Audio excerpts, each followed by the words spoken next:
Good evening and welcome to our third session of Starting the Season Safely on Specialty Crop Farms. My name is Christine Lang and I'm an SDSU Extension Consumer Horticulture Specialist based in Brookings, South Dakota. And like many of you out there in the audience tonight or watching this after the fact, I too am getting my team ready to go in terms of work on the farm and trying to dodge all of the rain. So I realize if it's not raining, we're probably out in the field right now getting work done. I do want to add a note that we apologize for the cancellation of last night's session regarding food safety. But Dr. Burrows has kindly agreed to record her session. So please do watch our SDSU Extension YouTube channel because Dr. Burrows will make her on-farm food safety webinar available after the fact. So thank you for your grace with us in that regard. Well, for tonight's session, we're going to talk about a topic that I think many of us don't realize we maybe need to cover, but is really, really important. And in fact, I was just visiting with one of my new graduate students about getting trained as a commercial pesticide applicator. And some of you might be listening to this and wondering, do I need to be a commercial applicator? Do I need to be a private applicator? Well, this is the night to wonder about that or ask those questions because we have Stephen Robertson with us who's going to be tackling all of those items. So tonight's theme is properly protecting produce.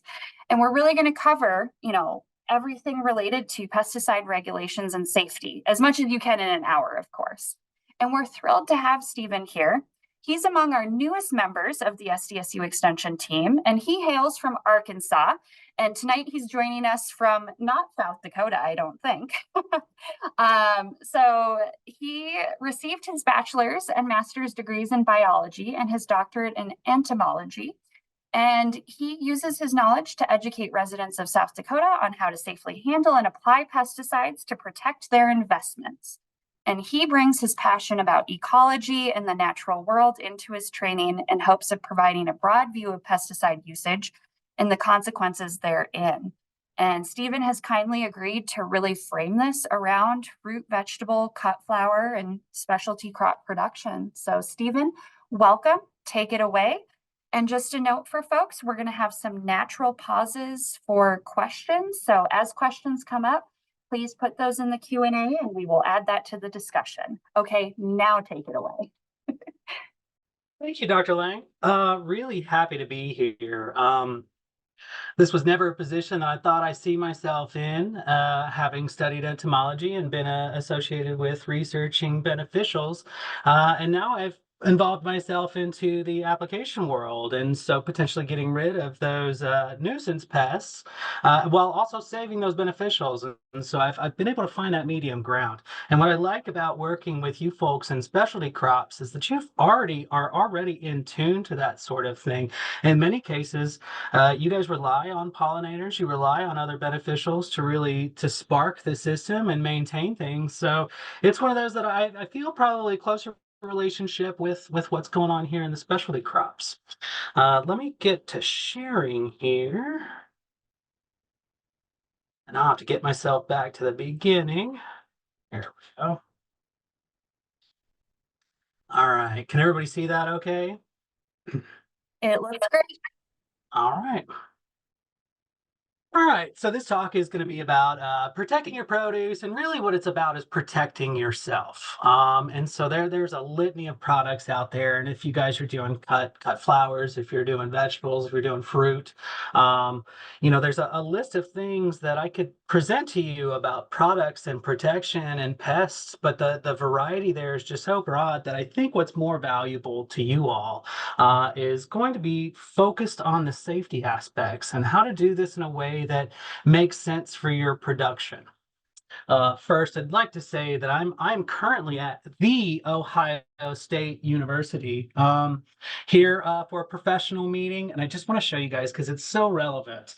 I'm in a hotel now that is strongly devoted to supporting the broad history of what Ohio State is. And what better way to do that than take something from South Dakota That is a picture. I ripped that off the wall. So I didn't rip it off the wall. I took it off the wall so I could show you guys that they're using Mount Rushmore as a platform to advertise themselves. I thought that was funny. I thought hopefully some of you guys like that. Um, but yeah, so without further ado, let's get started. I'll try to find some spots and try to remember as I go through that what I want to do is like Dr. Lang was saying, I'd like to pause at certain moments in order to allow for questions. So please feel free as it goes on. If you have any questions, please ask. Some of those things might be addressed later. I'll say so. Otherwise, I'll be able to address it immediately and hopefully take care of some questions as they come up. For those of you guys that are watching from home after the fact, please feel free to, at the end, I have some contact information. Write that information down. Send me an email. Let me know those questions. I'll be able to answer them in due time. All right.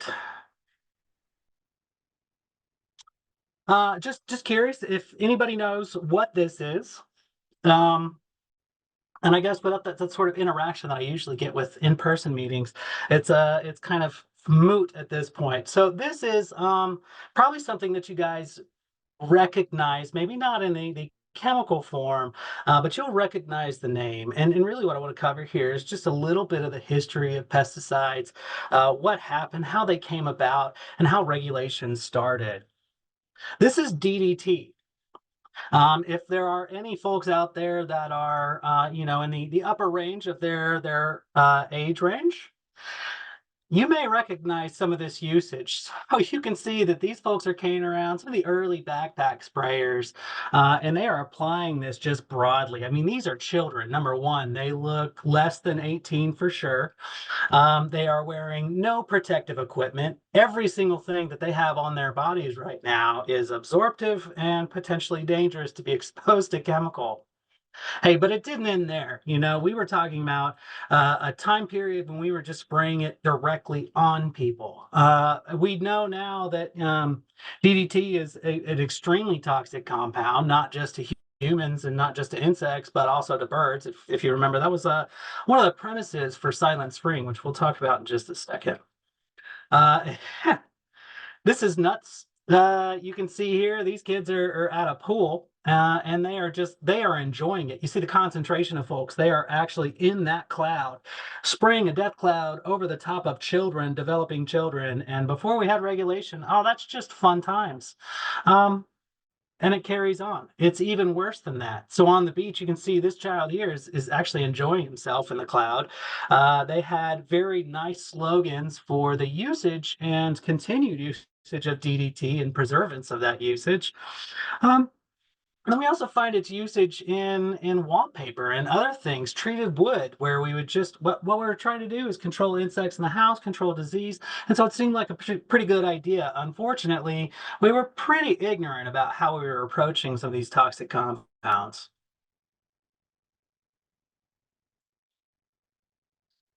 And so there are a couple turning points. The only thing that existed at the time was the Federal Insecticide Act, and really all that focused on was making sure that the product that you bought did what it said it was going to do. It regulated snake oil. That's all it did. It didn't regulate safety. It didn't have any influence on what should be done and properly. It really was just focused on protecting the consumer. And then in 1947, just about World War I. So DDT was a chemical that was first generated in the late 19th century by a graduate student, and it had no use until World War II. When we were fighting in the Pacific, we recognized that DDT had some really strong activity against insects. Well, if you guys are familiar with war history, one of the most common causes of injury and death in the Pacific War was in fact insect-mediated disease. So controlling these things was really, really important. And so they did this, they brought it back. Heck, this thing's working so well. Let's start applying it to crops. Let's protect our crops from these insect pests. It was working very well. Unfortunately, what you end up seeing is the buildup of resistance. And this happened in a very short period with unregulated use. And so the FIFRA Act, the Federal Insecticide, Fungicide, and Rodenticide Act, came out and started applying regulations and basically applying rules on how things needed to be done. And then in 1962, with prevalence of insecticides and regulations, they were pretty shy, and at the time they were done by the USDA. What we ended up getting in 1962 is Rachel Carson came out with Silent Spring, which really highlighted the problems. Of course, Silent Spring was referring directly to the lack of insect noise that often starts to happen in the spring. And so Silent Spring is a direct reference to the insect kill. Basically, we were destroying our ecology without knowing it. In 1972, the EPA was formed through the Federal Environmental Pesticide Control Act, and it removed control for regulation over from the USDA to the EPA. And then later, more recently, in 1996, Bill Clinton passed the Food Quality Protection Act, which really helped regulate the amount of pesticides that's on food. That's something that you guys are probably hopefully all familiar with. And the reason is some of these specialty crops, some food crops, they get so heavily attacked by things that we love to just lay down a lot of pesticides. Well, what ends up happening is those things bioaccumulate in human bodies. So as they are on that food product and you ingest it, it actually stores sometimes in your fat, and you can get a buildup of that stuff to lethal levels. And so we ended up starting to focus on those concentrations in food in 96. And then more recently in 2007, we got the Pesticide Registration Improvement Act, and that's going on. We're currently on PREA 5, and they are making modifications to the labels and how things are registered. And so just kind of a very simple diagram of what's going on here. You've got the EPA. The EPA has set out regulations that are national standards, but they're not the only organization that's covering things. Here in South Dakota, we've got South Dakota Department of Agriculture and Natural Resources, and the state is allotted their own certification plan that takes into consideration their own needs and their own specifications for the state. Now, what that means is in order to get there, of course, we have national standards. So you can only go one way. You can maintain that sort of restrictiveness, or you can generate a greater restrictiveness on how things are regulated and applied. We coordinate with each other. I represent the educational aspect, and so that's what I'm here for, outreach, trying to tell you guys and outreach to you all, extend to you all information that's going to be valuable and helpful in your upcoming years in applying pesticides. And the Department of Ag and Natural Resources focuses on the licensure, and so they generate the certification and training program, they monitor the license, they manage that information. So any questions that are associated with your license, where's my license at, or when do I get it? That you would go to them. Anything for testing, anything for recertification training, anything for testing, I also do that. You would come to me. And so what we've got here are product registrations. So when a product comes out, the first person that needs to approve, or the first group that needs to approve it, is the EPA. And they go through a rigorous study of Gotcha. Just checking questions. Sorry about that. They go through a rigorous process of making sure that the product itself is everything that it is claimed to be, and that it's not going to be lethal to anybody that might be using it, or that the way that they've labeled the thing really highlights safety aspects and considers the environment as well as the individuals and off targets. And then it comes to the state of South Dakota, who has to go through a similar registration process. They confirm it. They decide whether or not it's going to be good for use inside the state, given our ecology, given our environmental conditions. Here in South Dakota, we've got two certifications, broad certifications. That's going to be a commercial applicator and a private applicator. By the way, Dr. Lang, you can have your student reach out to me. Happy to help. And then you've got a certification plan that's associated with reservations. And so tribal organizations actually are allotted the ability to have a completely separate certification and training program. Not many do.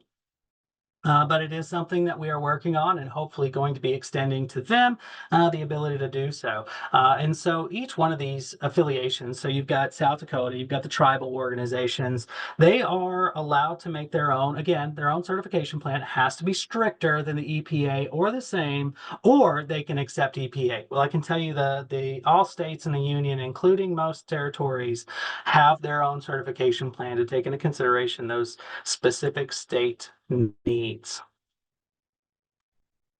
Yeah.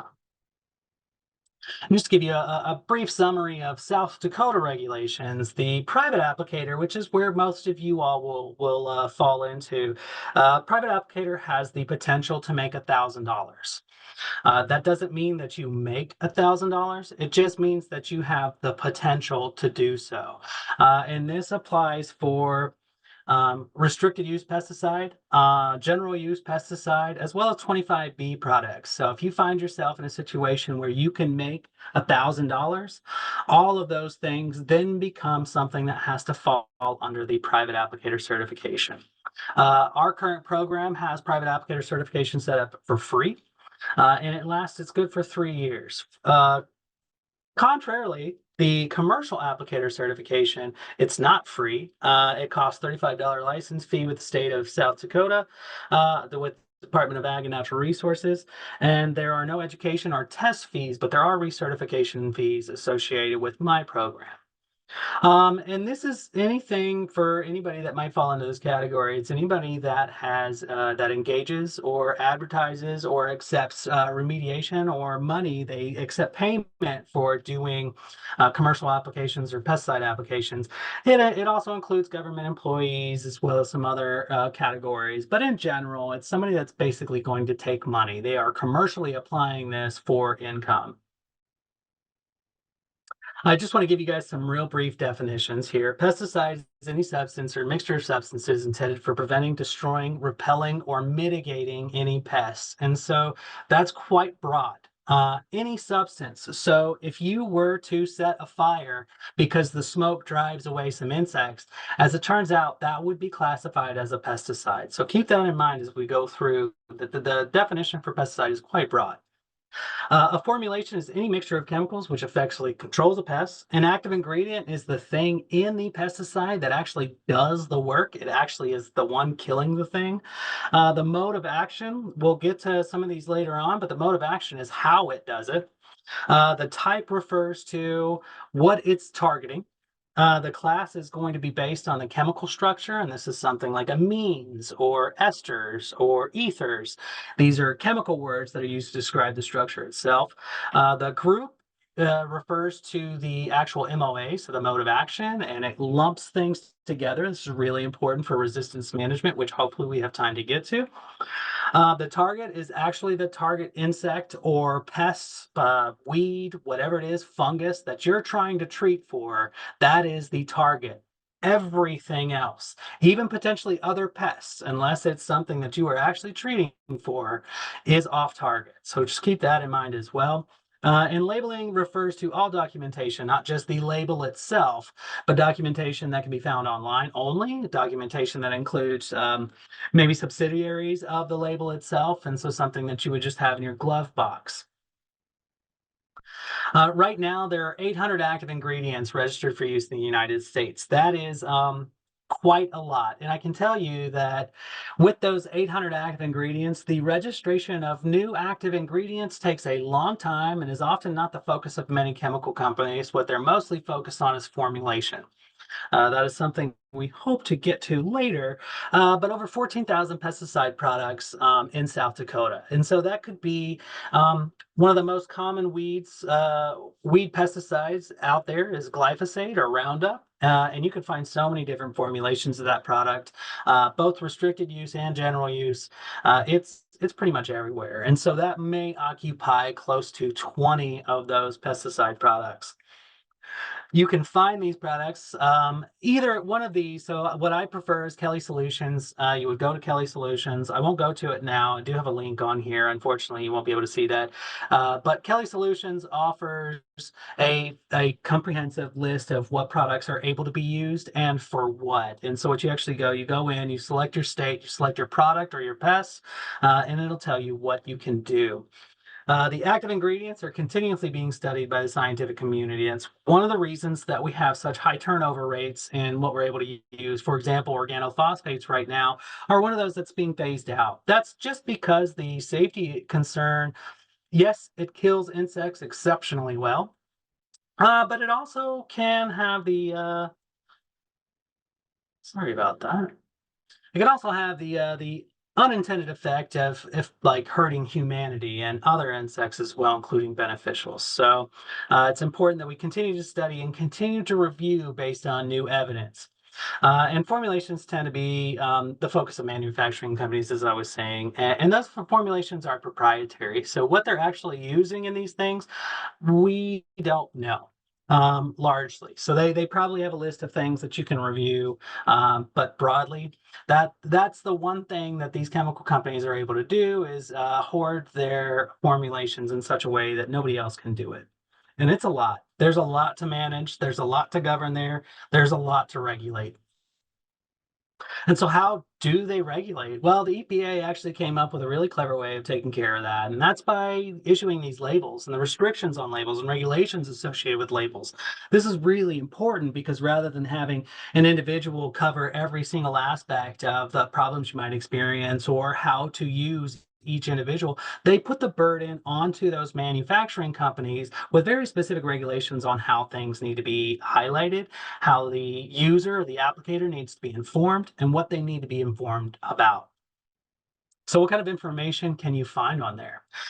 Anything associated with the production, tracking, handling, and this is important for reporting. A very important requirement for having used pesticides in the state of South Dakota is making sure that you are keeping track of those records. And this is really important for that. But we also have instructions on applying, directions for use, how to store things, how to dispose of them. Everything is present on that label.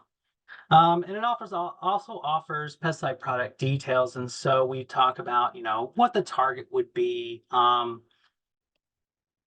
when not to use it, what restrictions, again, environmental as well. Necessary communications, standards for legal use is really important. This is an enforceable thing. So the label, what information is actually on that label, is something that you have to comply with or potentially run the risk of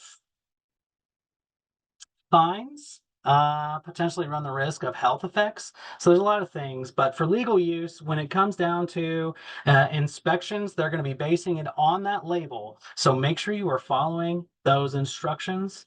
Labels are the law. And so just I want you guys to think about things as we go through and really quickly, do you think you can apply a greater amount of pesticide per acre than is on that label? The answer is no, absolutely not. So you can apply less. I don't recommend that. I usually recommend going with the full label rate. The reason is there are resistance problems and there's efficacy issues. If you don't apply the label rate, you may run into problems where you're encouraging individuals to survive and carry on a resistance. You may also not get the control that you're looking for. Is everything stated on a pesticide label mandatory? No, there's a lot of stuff in there that is suggestive. It's what we call advisory statements.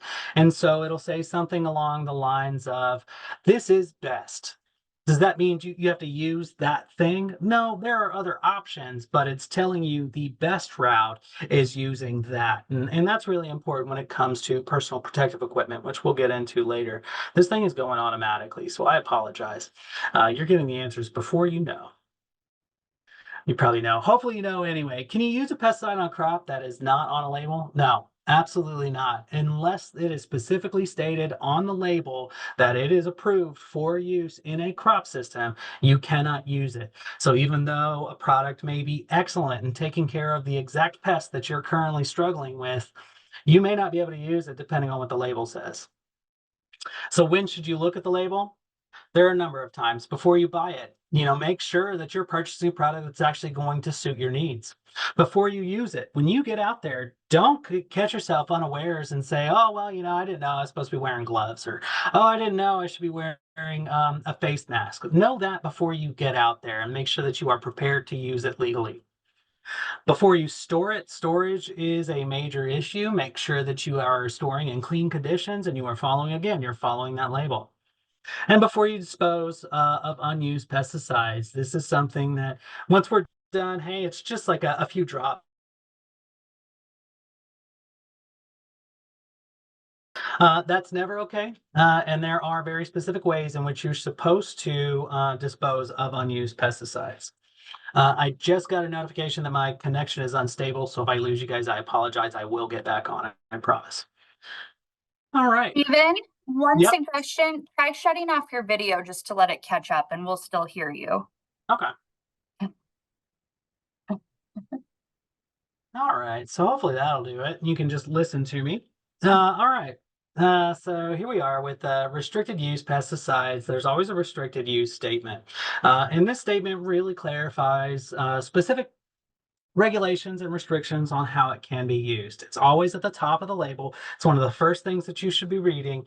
And they're not all the same. Make sure it's one of the first things you read because, just like in this case, it says due to toxicity to fish and aquatic organisms, and it goes into describing some of the things that they use to mitigate those risks. And you have to comply with those restrictions. What's really important here, I think, what I want you guys to recognize. There we go. Oh, it went back to, there we are. So here it says, or persons under their direct supervision, and not only for those uses covered by certified applicator certification. This is suggesting that an individual who has an applicator's license can supervise the application from a non-certified individual. South Dakota does not have supervisory applications. You cannot get somebody to apply for you. If you are the licensed individual, you have to be the one making the applications. That's not true for all states. And if I were to get into it, you'd find that even makes things even more confusing. So if you guys have operations in other states, make sure you refer to their regulations and their requirements. Signal words, one of the first things, again, that you'll see because it's in large letters. Signal words really define the acute toxicity. So how toxic is it going to be? Is one drop potentially going to kill you? Or do you need to drink like an entire pint? And it also covers the important routes of entry. So if you could potentially be exposed in your eyes and it could make you go blind, that's probably something that's warranting danger poison. And just as a quick reference here to kind of cover the actual toxicity of these things, warning, those are the moderately toxic or hazardous materials. Those things are dangerous. It's one of the highest signal words that's available. Caution, least toxic. It really requires a large amount of this in order to have the effect on your body that it is suggesting. Danger, even more toxic, and potentially very hazardous. A small amount can have very gravid effects or very important effects on your body and your physiology. And of course, the extremely toxic one, danger poison. These are things you don't want to touch your skin. You don't want to inhale. You don't want to use in enclosed spaces. And so what I would strongly suggest, if you can at all avoid danger poison, do so. These products are extremely toxic. And so as I mentioned earlier, pesticide type, that would be up here. It's listed as insecticide. And so immediately on the front label, I can tell, okay, so this is for treating insects. You can see that it is group 3. And so that would represent the mode of action. Group 3 is a pyrethroid. It causes paralysis in insects. Some pyrethroids are considered organic compounds. And so it's maybe one of those things you use as an organic pesticide. Keep in mind that organic pesticides, although some of you out there may believe that organic pesticides are somehow different, one of the reasons that we like the use of organic pesticides is their degradability. So their persistence in the environment is actually fairly low because it is a biological product produced by most often a plant. And so that's a product that breaks down. But in its form, in its active form, it is still potentially extremely toxic. So not something that you really want to even mess around with. So just keep in mind that some of these pesticide types do have counter effects with humans as well. Oh, and keep note of this as well. Right now, I think there are 17 groups and increasing. We are currently dipping into really incredible science here, but we're dipping into being able to control very specific insects. Something that recently came out that may be something you are all interested in. Potatoes are potentially back on the board. So my wife and I have some garden plots, and we avoid potatoes like the plague because, as you guys know, if you grow any sort of solanaceous or some of those nightshades, tomatoes, potatoes, eggplants. Colorado potato beetle is one of the most destructive pests. There's a lot of really cool history associated with that insect, but anymore now, it just prevents us to be able to grow some things, and potatoes are one of those. There is a new product out called Ledprona. It is an RNAi inhibitor. So what it does is it binds specifically to that beetle's genetic structure, the RNA, the protein structure there, and inhibits it. And so it actually causes a very specific death with that species and that species alone. Super cool technology, very expensive, but I just wanted to highlight that our groups of insecticides as well as other MOAs are increasing. So the mode of action is how it works, how it interacts with the pest. What is it actually doing? The site of action is slightly different. It's a little bit more specific. And so it's talking about where it works, what it actually attacks in the insect. And so, for example, that Ledprona RNAi, it's actually attacking the informative RNA strands in a beetle. It's a precursor to protein, nonetheless. And the group itself is the site of action code in a number of forms. So that pyrethroid is a group 3. I think the Ledprona is now group 19. I could be wrong, and I have to review that. Something that is important for record keeping as well as being able to track. Remember that I said that everything associated with manufacturing, with tracking, and the distribution of these chemicals is on the label. And so you can see the EPA registration as well as the EPA establishment number just to the right of that. But what we're talking about here is 100 is the actual manufacturer of the chemical, and 1295 is the product itself. And so each product, 1295, for example, is registered through the EPA. It's also registered in South Dakota. And so that registration number, that product registration number is important in order to, again, when you first buy this product, check that EPA registration number, make sure it's something that you can use in the state, that it's registered in the state, and then go through and read the rest of the label if you know where things are, jump straight to it, make sure that's going to be able to treat the things that you need it to treat. This is one of the most important aspects. Often it's found on the second page. Sometimes they put it back to the third page, but there's no standardization on where this information needs to be, but it does have to be on the label. And make sure this is something that's extremely important to check out before you purchase a product, before you use a product. Make sure you understand what is required of you, what you're going to need. If you don't have those materials, make sure that you purchase them before you use it. And this is not something this could save a life. So make sure you know exactly what you're doing when you get out there or somebody else gets out there for you. Make sure that they are very clear about what needs to be done in first aid. If you get out into the field and you see somebody maybe has been exposed, this could potentially save somebody's life. So keep that in mind. Directions for use.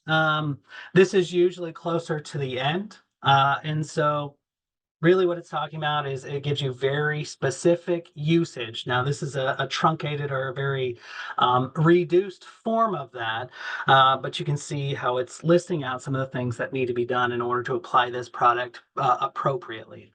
It's important to note that this needs to be present. A lot of people don't know this. If you're out applying, you need to have that directions for use or a travel label in your pocket or with you at all times. And this is for if you happen to get out there and you get exposed to a product and you pass out and somebody comes up and they find you passed out, how do they know what it was that you were exposed to? Can they even touch you? Is it safe to touch you? What if it's one of those caution or danger, poison, and they grab you and then they pass out with you because they didn't know what you were using? So it's really important to have labeling with you while you're applying, just in case something terrible goes wrong. Precautionary statements. When I was mentioning, there are things that are you just need to review. And so a lot of these will cover environmental conditions. So if you've got a waterway nearby, precautionary statement may say you can't use it because of it's super toxic to fish or amphibians. Environmental hazards. So if you happen to be in an area where the wind is high. Say the wind's going to blow it right back into your face. There are restrictions on the wind speed and direction potentially on which things can be used. So it's really important not just to recognize what's on the label, but recognize the habitat that you're going to be using these things in.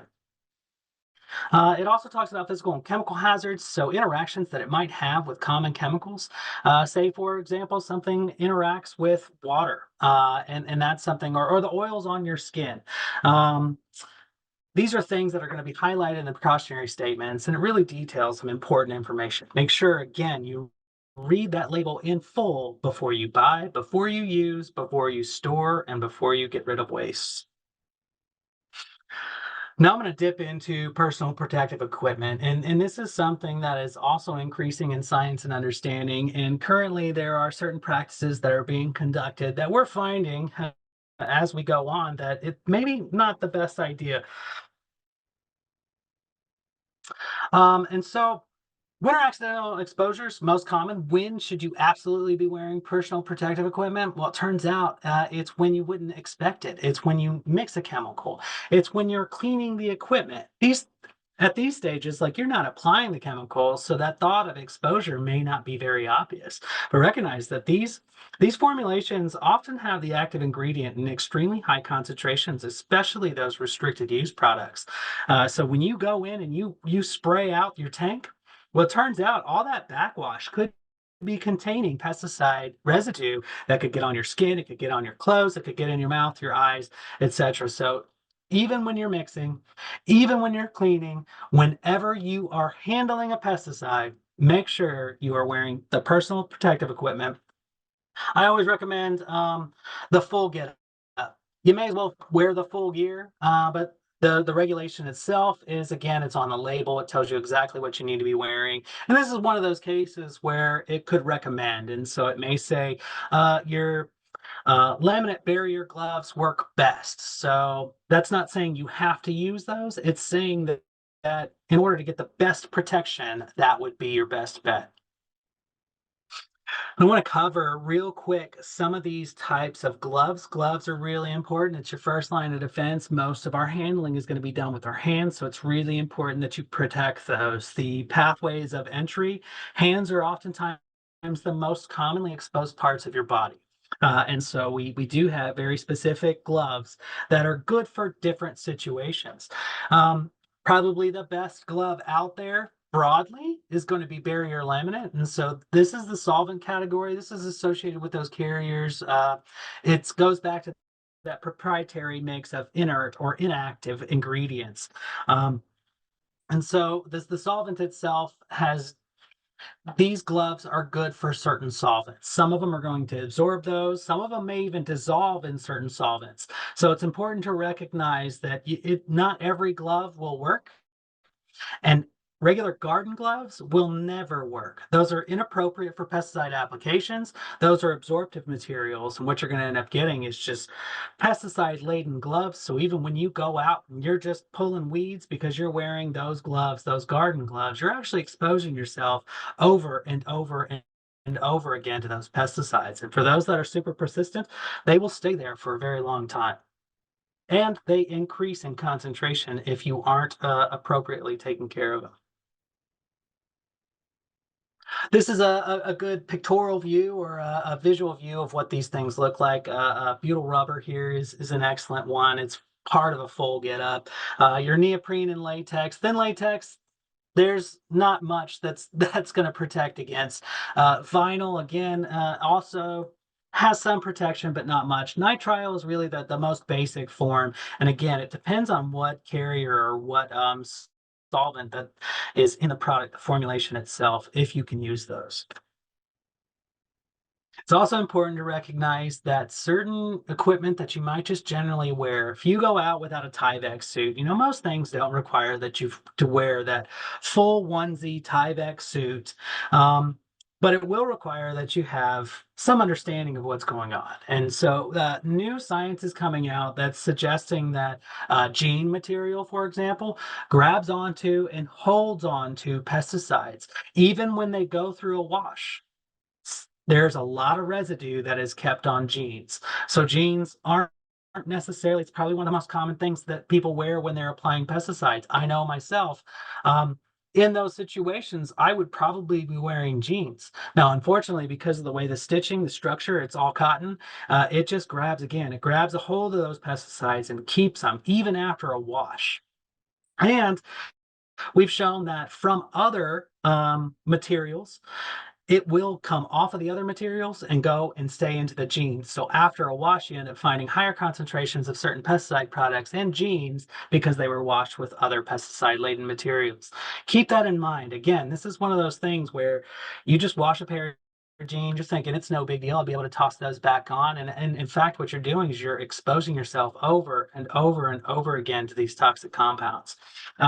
Synthetic has a lot of benefits in being able to prevent that sort of absorption and strong retention of those things. But it really, again, it depends on the solvent, it depends on the pesticide product, it depends on their affinities therein. And it also depends on washers, which I'll get into when we talk about pesticide cleanup. There's a lot of things that you need to do to prepare for an application. One of the first and most important things is know your area. What is the size of the area that you're treating?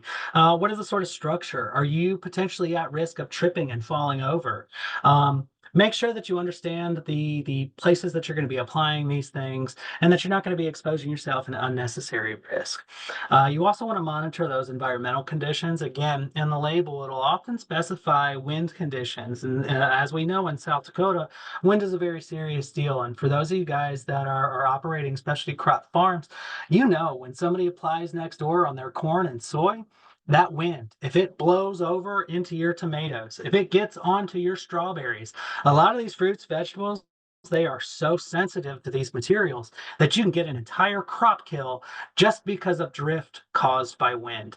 So that goes for you too, even though you're operating usually smaller areas and more direct sprays, there is the potential for drift. You cannot use these products off label. So do not use them in wind conditions that are not met on the label. And always have a contingency plan. If something goes wrong, make sure you're prepared. Try to reckon you can't mitigate every single risk. You can't foresee every problem that might come up, but do your best in the planning stages in order to prevent that. And make sure that you know the REI, that restricted entry interval, as well as that post-harvest interval. Those are things that I hope you know. Re-entry interval would be the amount of time before somebody can go in without protective gear, without potentially risking strong exposure to these pesticides. And PHI just means you can't harvest before that date. Otherwise, the chemical concentration will likely be above the standards for that Food Protection and Quality Act that I mentioned earlier, 96. And communication. If you're out there applying pesticides, make sure that people know, especially if you are on one of those tourism or ecological tourism farms where you might have people come out, say you're in an apple orchard. Make sure that people know so they don't just walk out and potentially expose themselves to something lethal. Last thing you want is to put out something extremely dangerous and then go out and find somebody sprawled out in your apple orchard because you failed to notify or indicate that you had made an application. Know your equipment. Not every equipment's going to be the same. You can see, first of all, I want to point out in this picture, this guy is doing many things wrong. He's got the PPE. That's great. That's perfect. I love that he's got the gloves on at the very least. He's spraying upwards. Now, this is not something, there are situations where you may want to do that. I can't think of many where you would want to take this sort of backpack sprayer and spray upwards. Where's that going to fall? It's probably going to fall straight back down, it depending on the droplet size. And God forbid it's in suspended in the air and potentially just the wind, you walk right through it. So keep in mind that I like this photo because this gentleman is just doing things in a way that makes it seem like, oh yeah, he's got it under control, but no, he's not doing things correctly. Um, Make sure you're using a clean equipment, and know how to adjust those settings. So what kind of pressure, what kind of droplet size are you looking for? What kind of deposition do you need? And what is effective for the product that you're using? Make sure you know your equipment and you're able to adjust those settings in order to get the effective control that you're looking for. And I cannot stress this enough. One of the most common reasons that they lose efficacy is because your equipment is not calibrated. And that means calibrated to you. For a lot of tractors, you can potentially have it set to where each nozzle is spraying out a certain amount at any given time, and so you can calculate that over time. When you're walking with a backpack sprayer, how many times are you pumping? What kind of pressure are you looking at? How big are your steps? How long does it take you to cover a certain area? These are things that you need to understand before you get out and make applications. Those application rates are on the label. Remember, the label is the law. If you are not calibrating, not only are you potentially risking a lack of control, you're potentially risking litigation or potential repercussions on the legal side of things. You could be over applying and not recognize it just because your walk is a little slower than somebody else that also applies and had originally calibrated that equipment. Yeah, you need to follow again. I keep stressing this. Follow those label instructions to the T. Everything that they say in there has been all the science accumulated into one form to be able to directly say to you, this is how you use things as safely as possible. I cannot say that using pesticides is safe. It is not.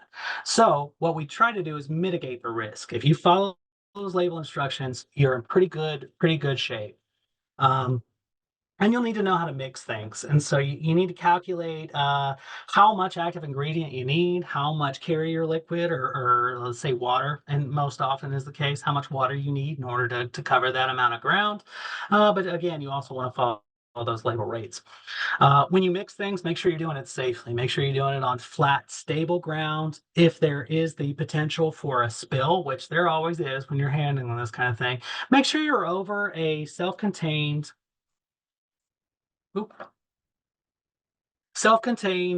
drainage system that usually is located under those tanks. And before you even bother mixing things, it's really common for folks to mix, say, fungicide with an insecticide, and that's perfectly okay as long as the label specifies that. But mix in a jar; it's called a jar test. Mix outside in something clear before you put it into your tank, because some of these mixes do not mix well together. You could get coagulation, you could get polymerization, and so what that'll do is it's just going to damage your equipment. It's going to block up your nozzles. It could potentially go so far as just solidifying inside of your backpack sprayer or inside of your tank, and you'll never be able to use that thing again. And as we know, agricultural equipment is not cheap.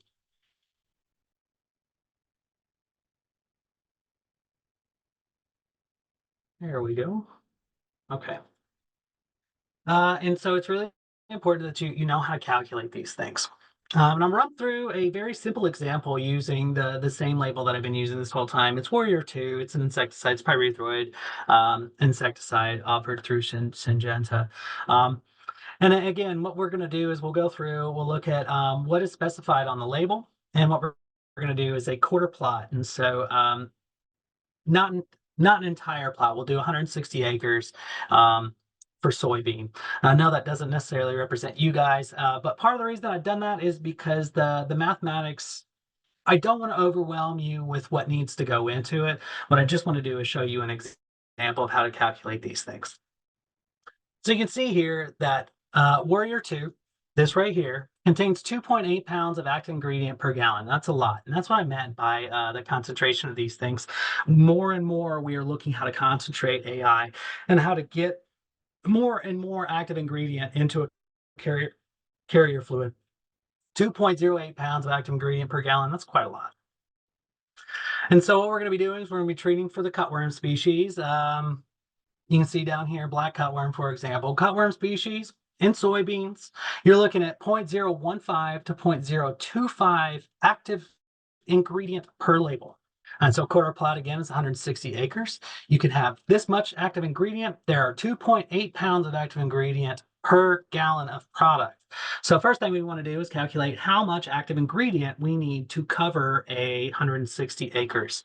And so that's actually pretty simple.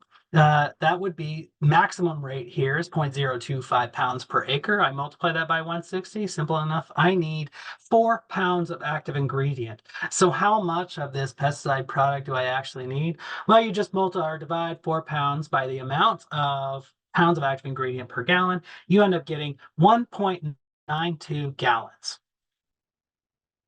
Not bad. And again, make sure you're going through and you're calculating these things for efficacy's sake, for resistance sake, for safety's sake. There are a lot of reasons to be able to use this label rate and recognize what's important and what's going to protect you and your produce. After application, so once you get out there, you've treated, how do you handle things? Don't just discharge that product. Don't dump it down the drain. There are specific protocols that are going to be listed on that label that you need to follow in order to take care of them. First thing that you want to do is anything that's left over, if you've got another spot that might be on that label, might be approved for that label usage, why don't you just go ahead and hop over there and apply it there? Now, it may not need it, but at the same time, you're not potentially exposing our water system. You're not exposing other plants or other habitat that might be at risk. So just try to use it in places where the label approves if you can. Otherwise, follow the disposal instructions. The Department of Ag and Natural Resources does have a waste management program. It's pretty basic. That said, they will come around and collect both rinsates as well as you can drop off rinsates at specific locations, and they'll collect your empty pesticide residue laden materials. So keep that in mind. And as you go through and you're doing this, including with mixing, make sure that you have a spill kit, something that has an absorptive material like kitty litter. It's a good one. Something that will create a barrier to avoid any sort of broad extension of the effect that you might run into. And if you have any questions about this stuff, if you read the label and you're like, I don't really understand what this is saying, reach out to me. Reach out to the Department of Ag and Natural Resources. Do not take that for granted. This is something that we can actually help you with and something that we would be very happy to help you with. One of our strongest things is making sure you guys aren't getting out there and hurting yourself. Cleaning equipment. Remember, like I said, it's one of the most common places, common times for accidental pesticide exposure. So when you're mixing, when you're applying, when you're cleaning, make sure you're wearing the full amount of PPE. Remember, when you're getting in there and you're using say a pressurized spray system, or you're in there wiping it down with a rag, or however it is that you've gotten in there, rinsing it out as many times as you can, there is the possibility for splashback. There is the possibility for exposure. So keep that in mind. It's also important to recognize that, as you guys are specialty crop producers, things things are a little different for your situation. So make sure that you're keeping those situations. I'm running out of time, so I'm trying to quickly hurry here. Let's see. You'll have access to this, so please, by all means, look at it as far as post-application cleanup. Yeah, so this is referring to make sure you're wearing the right stuff, and make sure that you're not just using that those items, for example, jeans, you're not just throwing them with the other clothing. That pesticide can transfer over. Don't wash it with other stuff. If you have a separate washer, use it. These things matter. And so a top loader with an agitator, it's really good. It's one of the more classic things, but it doesn't work as well, the high efficiency top loader, for certain types of solvents, different types of chemicals. This is new. It's breakthrough. This information is not going to be on a label. Reach out. I can do my research and be able to inform you best on what types of things to use. I strongly recommend that you have a separate washer for any pesticide-laden materials. And if it gets too bad, throw it away. It's not worth keeping. If you can have disposable materials, great. That would be perfect. As long as it's specified on the label as being resistant to that chemical, by all means, use it and then get rid of it. Pesticide storage, this is also on the label. Make sure you're monitoring that storage. Make sure you don't have leaks. Make sure you don't have containers that are burst open, that are potentially exposed, and volatility, it's just getting out. It's also good for efficacy. If you have things out and the actual effective chemical is evaporates, you could potentially just have oil sitting on the shelf that does nothing at all because all your pesticides already gone into the environment. And it's really important to make sure that you need to have these separate from food items, and you need to have them self-house. So follow the label on those. It's really important. Make sure that you are identifying those places that are storing things. Some things to keep in mind: you can't smoke around it, of course. Just imagine you're walking around very toxic chemicals, constantly putting your hands and into your face and inhaling things. There are just some very simple, almost intuitive practices. Don't smoke around pesticides. Uh, Follow up for application. It's really important that you get back out there. Make sure that it's working. Did you lose efficacy because you didn't mix it right? Did you lose efficacy because the insect you thought it was actually wasn't, or the weed that you thought it was, it actually wasn't that? Make sure that you're going back out and ensuring that there's efficacy, because if you run into a situation with resistance, you could potentially eliminate the effectiveness of an entire product in a single go. So be careful when you're going out there, and make sure you're getting back out there and checking to see if these things are surviving. And if they are, let us know. If you have a problem with resistance, we need to know as soon as you can. Oh, come on. No. I'm not going to get into the record keeping. I'm going to stop there. Record keeping is something that is required by the Department of Ag and Natural Resources. They are very particular about how things are done. You can see, here's the whole list. Reach out to me if you're interested. If you are a certified applicator, you have to keep records. And there's a very specific set of records you have to keep in order to avoid being fined. We'll get through. I want you to look at this. This is our DEI statement. Here is my information. Please, by all means, reach out to me with any questions, and I'll be happy to answer things as I can. And I'll stop there. I think I went a little bit over time, so I apologize for keeping your time. Well, Stephen, I think if you, stop sharing your screen, and then we might be able to see you back on camera with internet. Does anyone have any questions from the audience? And I just want to call out, I'd really appreciate if you take a moment to click on the survey for tonight's session, and please give us feedback. That's really helpful for us to understand, what other topics you want to learn about, or if we should dive deeper on this topic. That's always helpful to know. I think, Stephen, I have a question. Many of the folks who are watching this might go, oh, dear goodness, I'm not applying on even an acre. And maybe I'm using neem oil, or maybe I'm using something like azadirachtin or something like that on my specialty crop production. Do I need to worry about all of this stuff? I mean, I'm just using like an organic pesticide. Like, I don't need to worry. So yes, and yeah, you are applying on a much smaller, but the actual toxicity of these compounds doesn't change whether or not you're treating 1,000 acres or whether or not you're treating just your backyard. And so it's really important to recognize, yes, your uses are oftentimes less for you specialty crop producers, but there are also certain situations that you're even more at risk. When you're using a backpack sprayer and you're spraying directly into a crop, what happens if you come across some structure and it just blows back into your face? So these are things that aren't necessarily going to be experienced by those people who are in that tractor with that 100-foot boom that's covering, 30,000 acres of land. So there are certain things, and it's important to remember that yes, they might be organic pesticides, but they are still pesticides and they are still toxic. So do not look at organic pesticides and think, oh, okay, no big deal. It's not a problem. I could probably drink this stuff. No, you can't. Let me give you an idea. Snake venom is an organic product. Snake venom can kill you. So keep that in mind. Yes, organic, but it's just based on definition, not based on toxicity. It has nothing to do with toxicity. And Stephen, that's great because I just wanted to like kind of round out with that point. And a reminder, if folks are listening to this, right now or watching the recording after the fact, it may be something we want to highlight and stress in some of our follow-up resources.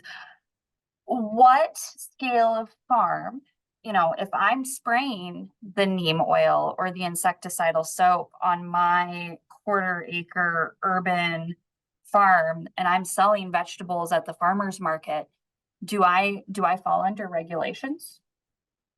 Yes, you do. So even those applications, remember, a pesticide is anything that has the potential to mitigate, to prevent, to reduce the population. And so again, the definition of what a pesticide is broad. And so even if you look at your antibacterial soaps, that's actually a pesticide.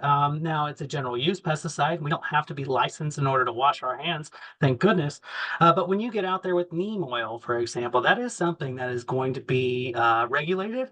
That soapy water spray that you use, maybe not so much, but at the same time, keep in mind that if you are covering an area that has the potential to produce $1,000, you have to have a private applicator's license. And even that soapy water application needs to be recorded and needs to be mentioned. So you don't remove yourself from the regulation by focusing on less toxic or less pervasive or less persistent compounds. You are still subject to those same regulations.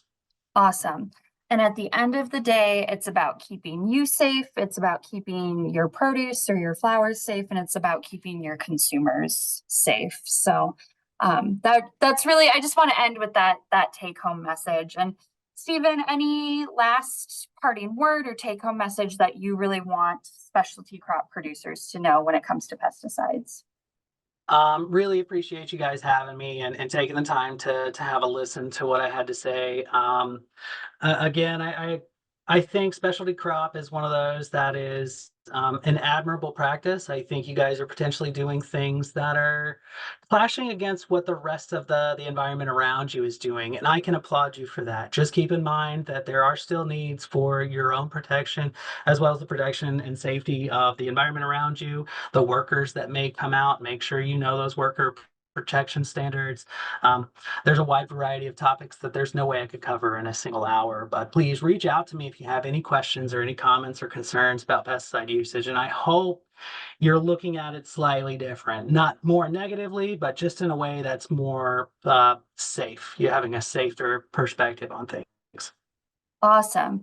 Well, Stephen, I think that's a great nudge that you and I should probably have some more conversations and think about how we can break this into a longer training session to get into all of those details. And thank you for covering so much information. And I will just reiterate, I know we only got to spend a second on it, but record keeping, it's important for pesticide applications, and it's just really important for your farm, for your specialty crop farm. So if anyone ever wants to nerd out about record keeping, definitely let me know.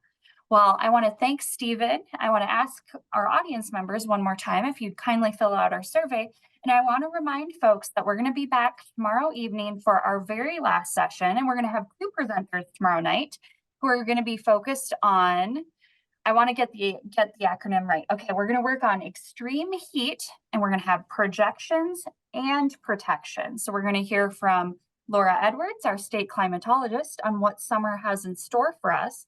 And then we're going to hear from Kent Boyd, who is a PhD student at the University of Minnesota, and he's going to really focus on how to protect yourself and your workers in high heat situations, and also tackle some of those air pollution challenges that we've been facing with all of the wildfire smoke in recent seasons. So another great training session for you and for your team. And thank you so much, everyone. Have a wonderful evening.